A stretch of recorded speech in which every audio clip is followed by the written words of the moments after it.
Hello again, YouTube. Grognard DM back for another installment.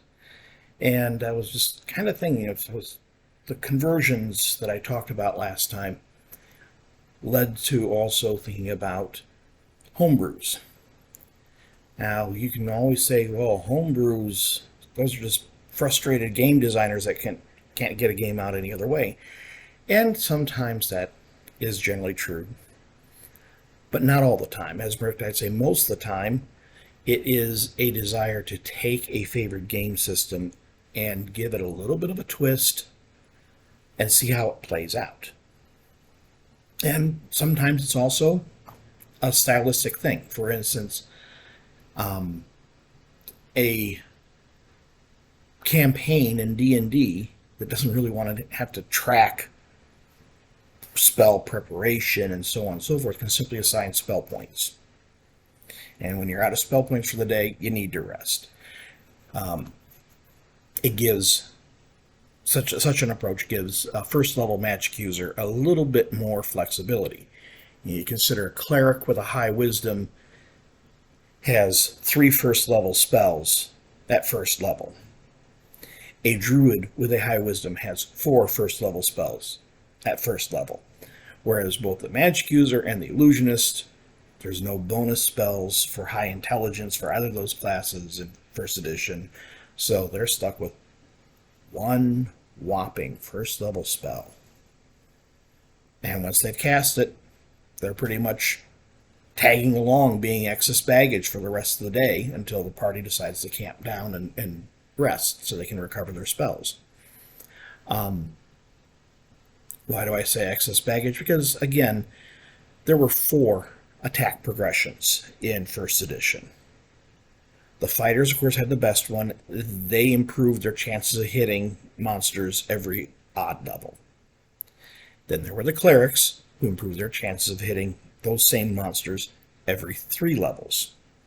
Then there were the thieves, who improved their chances of hitting every 4. And the poor old magic user had to wait every 5 levels for an improvement. And they weren't all the same number. An orc had an AC of 4. The fighter and the cleric pretty much had the same number needed to hit, but the thief had a worse number and the mage had even worse. You add to that, your average mage didn't have a strength high enough to get bonuses to hit. You needed a 17 or an 18 for that. And even then, it's a whopping +1. Asking the mage to indulge in combat was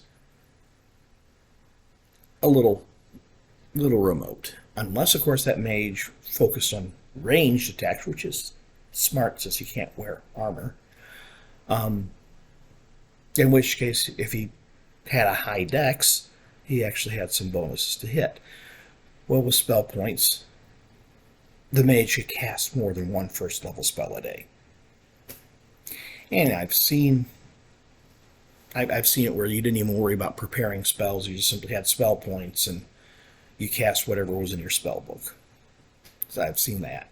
I think that's probably a little too easy. But I guess it depends on how much you want to adhere to the spirit of the AD&D game and a lot of the clones that developed. AD&D is a resource management game. I personally have never tracked encumbrance. That leads to some rather extreme situations, but because I don't want to turn it into tracking encumbrance, usually I give out bags of holdings and portable holds as soon as I can so that I don't have to worry about my players tracking every single detail. I'm also not big into tracking food rations and so on. I make sure there's somebody in the party that can hunt. Even if there are no rangers, I have that as a proficiency so that there's somebody in the group that knows how to go out and get game. And then you get a cleric who can cast Create Water. And it becomes a non-issue, really, survival. Unless I'm doing it and putting them into areas where it is more of a management, like if they're going on a trek through the desert, then yes, that becomes part of that adventure, part of the challenges they have to overcome. But as far as everyday adventuring, if they're in their home kingdoms or whatever and it happens to be forested, they can take a couple of extra hours and go hunting. I've been hunting. I know that it's, if you're not picky about what it is you want to eat that night, you can get food. But so, homebrews expand the realm of possibilities, especially when you're dealing with a game like D&D, where at the beginning especially it was a little difficult to find out the rules as written, which we discussed in the first several videos for the combat. Now, I just had a dream last night. One of those dreams they're so great you wake up from it. And when I have wild dreams, they are wild. And I wound up on the spur, on the fly, coming up with a homebrew because I had 20 players in the stream. Wound up having a chance meeting at some restaurant or something like that with the members of Night Ranger and Kiss, both of whom had individual members that were D&D players. So we got talking about D&D, and I said, well, whenever you want, I could run you a game.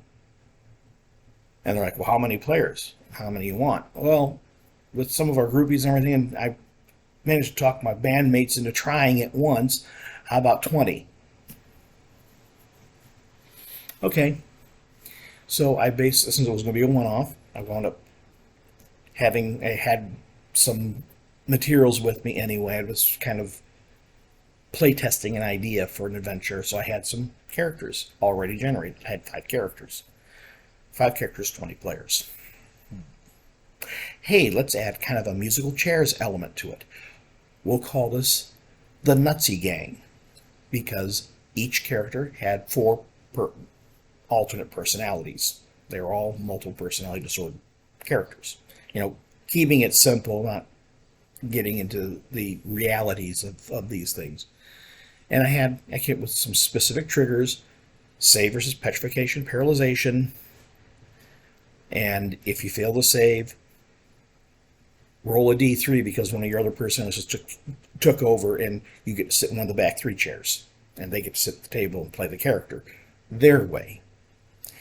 Still the same class, still the same race, but now a different personality. And if they wanted to have a dwarven personality in an elven body, there it was. And in my dream, it actually worked pretty well because everybody was really getting into it. It was the enthusiasm of trying something new for most of them, and for the 2 people that were experienced players, it was a massive role-playing opportunity for them. Okay, well and good. But when I woke up, I was thinking, you know what? That might be an interesting way to run a game at a convention. I don't have any limits on how many slots I have. I just have a limit on how many characters I have. But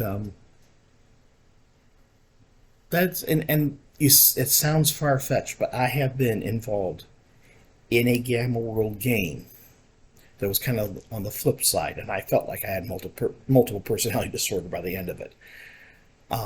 There was a massive war scenario, and Gamma World didn't really have any mass combat rules, so all of us created, gosh, I don't remember how many of characters everyone else created. I had 33. Never doing that again. It was not a role-playing experience. It was a role-playing experience. Literally just crunching numbers, rolling dice all night, which some people really like that. I enjoy tossing bones as much as the next guy, but I also like to get into a personality and a character and its abilities and everything, and I didn't feel like I was having any time to do that. Not to play the war that we were fighting. So I'm always doing homebrews myself, and I will do it with games that are otherwise considered pretty well written. I've got a Pathfinder game, and usually I'm not homebrewing the mechanics per se. I'm just coming up with a little bit different approach in terms of the kind of story arc I'm telling. Like in Alberon, it's my Pathfinder campaign. It's the blood war comes to the prime material plane. This is the battlefield. There's also tension between the various gods. I was using the draconic gods in one splat book, getting rid of the classic standard elven and human and whatever gods. It was the draconic gods, and then there were also some of the powers of the lower planes that had managed to achieve godhood. And yes, Asmodeus was in there, but I wasn't using the Asmodeus Pathfinder. I was using a little bit different domain portfolio for him. But the big mechanic that I added, well, there are two, really. One that everybody played with, which was faith points, which are kind of like fate or hero points. You could spend them to help mitigate various results in combat, or in trying to avoid failing a saving throw or whatever. I had limits on how many faith points one could spend in a round, and there were consequences if you went on what I call the faith point spending spree, because you impacted your deity. But there was a possibility of possessor demons. That is a thing in Pathfinder. There are rules for certain demons and devils that could actually possess, a la Magic Jar, a humanoid body. And faith points impacted your saving throw, your will save against that. There was an average level that was average faith, and then I also used some stuff from Book of Exalted Deeds and the Book of Vile Darkness, and if you took some of those feats, those improved you above average. And it would, if you on a spending spree, you kind of dipped in a little too heavily on your faith points, you were more prone to being possessed. Whereas if you had a really high faith score, comparable for your level, it was harder for those entities to possess you. And then one that was an optional aspect, which was from 3.5 Unearthed Arcana, the concept of bloodlines. And everybody at character creation rolled for a bloodline, and if they liked the result, then they could go ahead and play with it. If they didn't like the result, then they were just a normal member of their race that they were choosing. So Pathfinder had its homebrews as well, and of course I also developed, before they came out with Starfinder, I've liked the Pathfinder system so much that I came up with science fiction rules for playing in Pathfinder, through prestige classes, and it was generic sci-fi. So you could, with these rules, you could create a Jedi from Star Wars, you could create a Starfleet officer from Star Trek, or a Babylon 5 officer from Babylon 5, a replicant hunter from Blade Runner, and all these little things set up. And I even came up with a new 20-level progression class of the True Telepath, so that people who had more psionic type of characters, like a Jedi, would have a base class that would give them abilities. And I based the True Telepath off of the 3.5 psionics rules. So homebrew isn't... I really, really resent it when people use that attitude that I mentioned at the beginning of this, where, oh, people who do homebrew, they're just frustrated game designers. No. I disagree wholeheartedly, honestly. I was being nice at the beginning, but as I'm going through this, I'm going to say it now. I have no desire to be a game designer. No desire at all. I know how much writing goes into it. I have Facebook friends with Jim Ward and a couple of other real game designers. And they've told me exactly what their struggle is. And these are people that go back to TSR. If you thought anybody could have written their own meal ticket in the gaming industry world, it'd be these guys. And they're struggling as much as trying to get the next game out there, like and find somebody to publish it and so on and so forth, like anybody else. So no, I would say just like it's like the argument that I would run into with live action role playing. I was doing stuff with the White Wolf game system. Oh, these are just frustrated actors. No, not everyone who enjoys acting has the desire to be a professional actor. That is a truth. I wound up having an opportunity to do it, so I took it. But it is a field that has about a 99% failure rate. Not quite as much anymore because thanks to the internet, you can do your own Hollywood or Broadway anywhere you want if you work it right and everything and wind up making a living. But especially if you talk about the high end of things, well, yeah, not everybody makes it. But there's only so many NFL slots to be a professional football player. There's only so many Major League Baseball slots going into music. There's only so many symphonic orchestra slots in the world. So no matter where you go, there's certain glass ceilings that you're going to run into.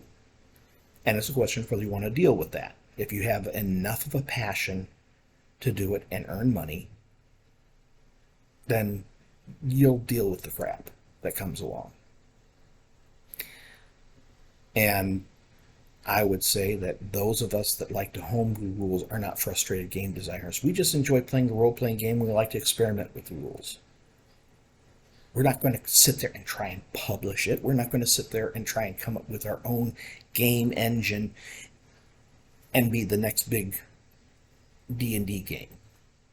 We're just homebrewing because we have a preferred series of books that we kind of would like to bring to life at our game table. Suppose somebody does spell points because they love David Eddings, and so they're trying to come up with a mechanic for the will and the word instead of memorizing formulae and everything like that. The spellcaster just simply wills it, spends the spell points, and casts the spell. And the spells that they know or have access to are those that they've actually thought about. Now, I want to do this. And then you can put in a mechanic where they can acquire new spells as they achieve levels, and because they've occurred, well, this would be nice to do instead of with my back, I'm going to do it with the will and the word. Another bag of tricks, or another thing in the bag of tricks. So it has nothing to do with being frustrated in any line of work. These I guess every profession has its naysayers. Because one of my favorite ones with in the acting profession is, so how's that acting thing going? Okay, did anybody ask Bill Gates, so how's that computer thing going? Anybody ask Henry Ford, so how's that mass production thing going? It's so belittling if you think about the wording of what somebody's trying to do as a passion. And it's disrespectful, really, honestly. So my takeaway for all of you, if you like homebrewing, go for it. Some ideas don't work. So you just don't repeat it, that's all. Like my idea with the multiple personalities, when you have a whole bunch of people that are more people at a table than would realistically be able to keep a game going and everything. Well, how do you do it? It could be a horrific dumpster fire if I actually tried the Nutsy group idea that I had in that dream. It could actually wind up being a really interesting experience for everyone involved. I don't know. I haven't play tested it, so that's a question mark. That will probably wind up remaining a question mark for a very long time. But you can homebrew to try and make a game system that's complicated, make more sense or more streamlined, like a lot of us did with the AD&D combat system. We kind of came up with our own thing. But otherwise, AD&D is a great old game. Obviously, I still run it, and people still play it. And, of course, 3rd edition and slash 3.5 went out of control with all of the additional prestige classes and feats, and it was great, but again, you had to watch out for what was the intention. I had one player that basically said, I've broken 3rd edition with a wizard because with these feats and everything, I can create a wizard that never runs out of spells. Well, I did some research, and the feats he was using were from the Kingdoms of Kalamar source book, which is the main campaign setting for Hackmaster. And yeah, they put that out before they put out the current edition of Hackmaster. So they were trying to create a D&D version of Hackmaster. So if you're running in the Kingdoms of Kalamar, it all makes perfect sense. But if you're not, if you're trying to do a more standard D&D based campaign, yeah, it does break it, in which case the DM is perfectly within his rights to say to the player, yeah, I'm not allowing that source book or anything from it. Players, it's the DM's game. Remember that, because this guy also fought with his DM about it. The DM was not me. But if a DM says, I am not allowing X, Y, and Z, the DM is not allowing X, Y, and Z. There are other tables. Go find one that'll play the way you want to play.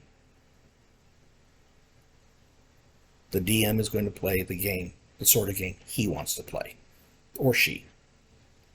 I'm old school. I was in school still when they said if there's an unspecified gender, you default to the masculine. And I'm not going to get into that debate. Don't even write me about it. I've got a strong background in the history of the English language, and you're not going to win with me. You're not going to convince me to sway over. Forget it. I know why these rules are in place. And I know why they're also changing. But the when you get into a homebrew situation, as a player, you've got to realize the DM's got something very specific in mind. There's a flavor he wants to impart. And don't fight with him about it. Once again, even in modern role-playing, the DM is the referee. He is the final arbiter of those rules. His rulings aren't as important in modern role-playing as they were in old school, but because his rulings are basically based on the rules that they're playing with. Ask him why. That's okay. Don't do it at the table, though. I won't speak for everybody out there, but I know I get bored as heck when a player and the DM start dickering about some little nuance. Table etiquette, we really need, maybe I'll do a video on table etiquette, but we really need to bring that aspect back into play. Especially with some of the alignment arguments. Alignment arguments can get very into the weeds and can bore people that are just there to play characters and play a game. They can bore them to tears. Have that debate outside the game. If you do approach the DM reasonably, it's going to be more of a discussion rather than an argument. And if you persuade the DM that he made a bad call, then next game he'll rectify it. It's we're all rational human beings at the end of the day. no matter what we might be at the heat of the moment. At the end of the day, when we've had some time to pause and reflect. But by the same token, if the DM comes and says, nope, I see your point, but my ruling stands, the ruling stands. And the reason I say that, even with modern school role playing, is one of the more negative aspects of the internet and the SRDs is that you just see sometimes feats and class features taken out of context. I ran into this with one of my players, and I pulled out the book and I looked at the full context of the discussion of these things, and I said, yeah, it could work the way you do, but if you look at it in its context, this is not the way it works, or it is intended to work. So I'm not allowing that. You got to be willing to respect that. So homebrew rules, I am a big supporter of. I'm a big fan of.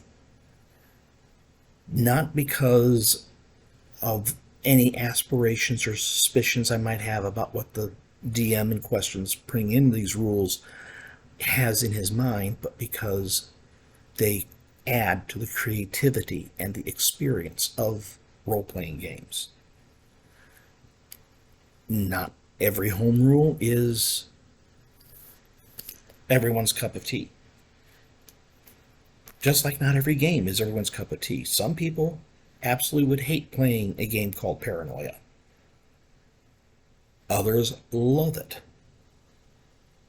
So it's a wide world out there, especially now, especially with Discord and other Roll20 and all the other online platforms where you can game. If you can't find anybody around you that plays the way you like, you can find somebody online, I'm sure.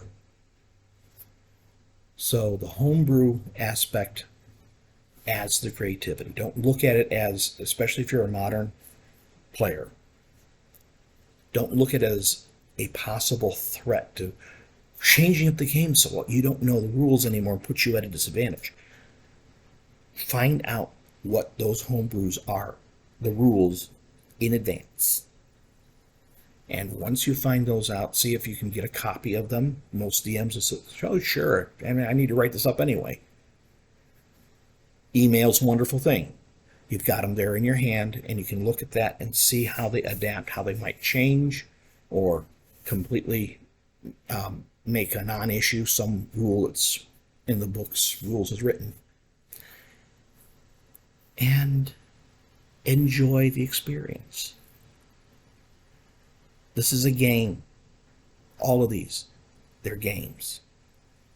As I go back to the video on the Edition Wars, if you have fun playing it, play it. It's a good game. If you don't enjoy playing it, don't play it. It's still a good game because it's making money and people are playing that edition or playing those rules. Then it's a good game. It just may not be your game. Just like not everybody's in the same kind of movies. Some guys are into rom-coms. I know a handful. And some chicks are into the high-octane explosion every 30 seconds action flick. I know a few of them too. Not everybody's into horror. I'm into the suspense type of horror. And I'm into the outright monster movies Universal used to put out. I'm not into blood and gore horror flicks. So everyone has their taste in all aspects. Not everyone has the same taste in music. Not everyone has the same taste in games. So find the people that share your tastes and play those games.